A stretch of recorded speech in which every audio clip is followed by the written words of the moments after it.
Bismillahirrahmanirrahim. Assalamualaikum warahmatullahi wabarakatuh.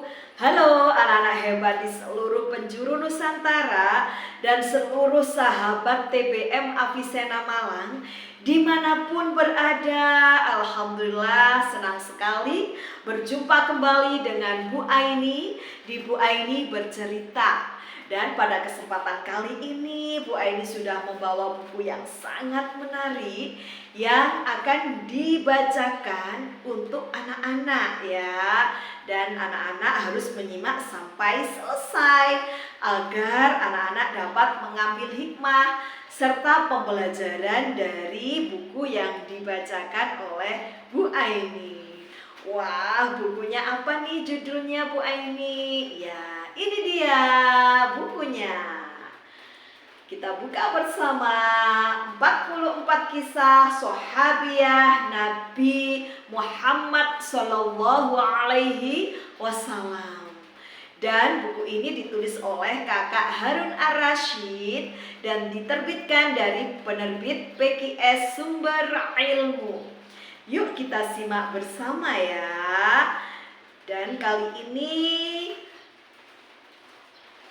kisah dari Asma binti Yazid, wanita yang selalu bertanya kepada Rasulullah.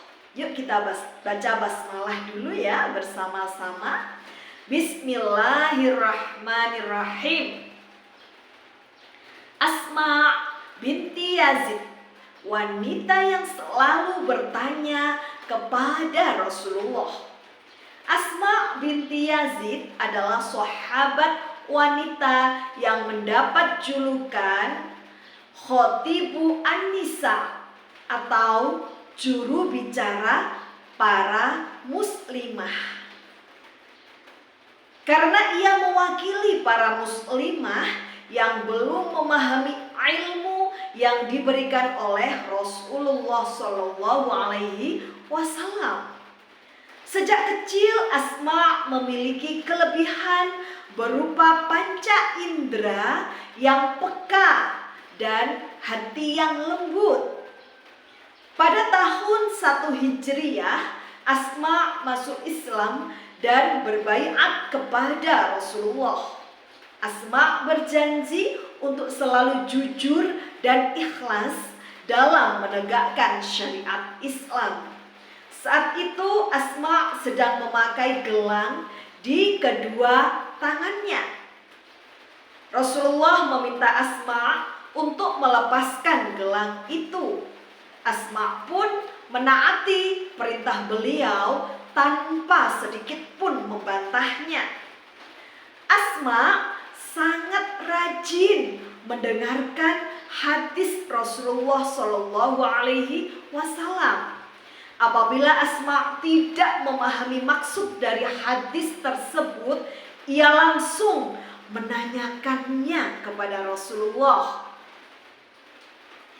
Oleh karena itu, Asma selama hidupnya berhasil meriwayatkan 81 hadis Rasulullah. Suatu hari Asma mendatangi majelis ilmu Rasulullah.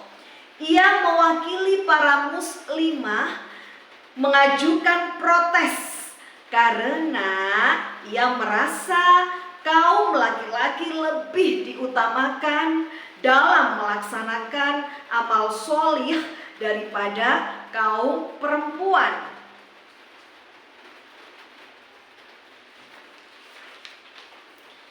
Ia berpendapat bahwa laki-laki dapat melaksanakan sholat berjamaah di masjid, berjihad di jalan Allah, dan menguburkan jenazah. Sementara perempuan hanya menjadi penunggu rumah dan menjaga harta suami dan mendidik anak-anak. Mendengar protes dari Asma, Rasulullah tersenyum. Ia kagum dengan Asma yang memiliki pemikiran yang cemerlang. Lalu beliau menjawab bahwa wanita yang bergaul baik dengan suaminya, mencari ridhonya dan mengikuti petunjuknya setara dengan amalan-amalan yang telah disebutkan oleh Asma. Asma puas mendengarkan jawaban dari Rasulullah. Ia pulang sambil mengucapkan tahlil dan takbir. Beberapa hari kemudian Rasulullah menyampaikan kepada para sahabatnya untuk menjauhi kufur kepada yang memberikan nikmat. Asma pun menanyakan maksud dari pernyataan tersebut. Rasulullah menjelaskan yang dimaksud dengan kufur kepada orang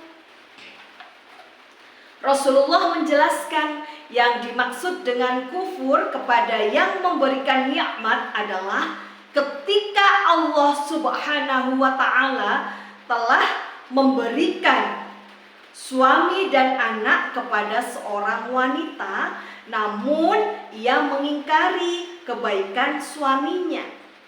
Akhirnya para muslimah memahami peringatan dari Rasulullah Shallallahu Alaihi Wasallam. Kemudian mereka berterima kasih kepada Asma yang telah mewakili mereka.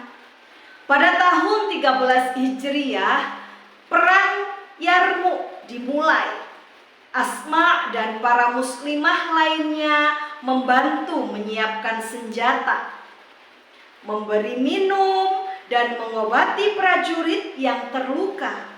Bahkan mereka berani memukul para prajurit yang melarikan diri dari medan perang. Asma wafat pada tahun 30 Hijriah. Semuanya berduka dan khususnya para muslimah.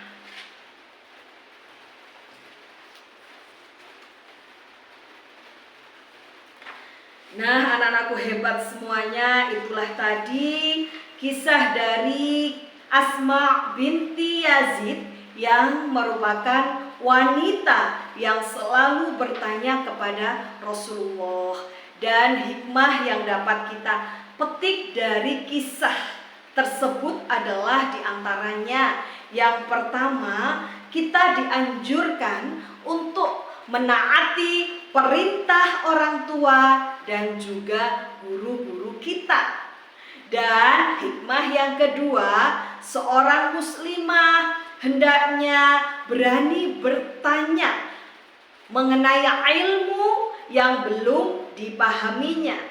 Dan yang ketiga, hikmahnya adalah kebaikan yang dilakukan oleh seseorang akan selalu dikenang hingga akhir hayatnya. Untuk itu, marilah kita terus belajar, terus bermanfaat, terus menebar kebaikan kepada siapapun, kapanpun, dan dimanapun kita berada. Semoga kisah ini bermanfaat dan memberikan keberkahan bagi kita semuanya. Amin, Allahumma amin. Bu Aini mohon maaf apabila ada kesalahan dan kekhilafan dan memancing ikan berwarna putih. Cukup sekian dan terima kasih. Sampai berjumpa di Bu Aini bercerita selanjutnya. Dan Bu Aini akhiri, wassalamualaikum warahmatullahi wabarakatuh. Tetap semangat membaca, tetap semangat belajar ya anak-anak hebat. Salam sehat semuanya dan salam literasi.